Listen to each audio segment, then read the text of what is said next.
सुंदर सकाळ परिवेश अल्प थंडा आउ शांत थिला। हवा धीरे धीरे बहुथिला। पथर मध्यरे एक अजीब निस्तब्धता थिला।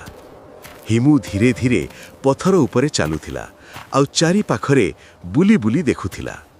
अचानक हिमू अनुभव कला एक गोल सा पथर धीरे धीरे हलुथिला। से रहीगला। से पथर नथिला, से थिला एक पैलेसेस कैट मनुल। बहुत फ्लाफी देह, गोलमोलू मुखमंडल, छोट पाद आउ सदा सर्वदा गंभीर देखाउथिबा आखि। से दौड़िला नहीं, से केवल हिमू को घूरी देखुथिला।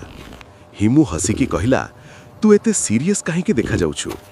मनुल एक पलक भी झपकारिला नहीं।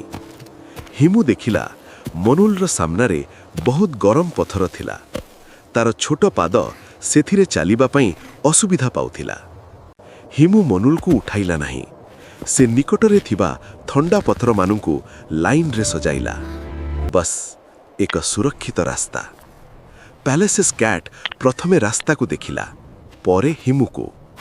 धीरे धीरे से नुआ रास्ता रे चालिबा लागिला। किछि कदम परे मनुल पछकु फेरी चाहिला। किछि मुहूर्त पई तारो आखि नरम हेगला। परे से चट्टाण मध्यरे लुचि गला। हिमू हसिला। आजी से जानिला प्रत्येक मुखरे हस थाए नहीं। शोर बिना भी भरोसा और दोस्ती गढ़ी जाए। Pallas's cat fun facts. Pallas's cat को मनुल भी कहा जाए। यार मुखमंडल सदा गंभीर लगे। यार बहुत घन फर थंडारू रक्षा करे। ये बहुत शांत और एका एका रहिबा पसंद करे। ये दुनियार सबुठू रेयर वाइल्ड कैट मानंक मध्यरू एक।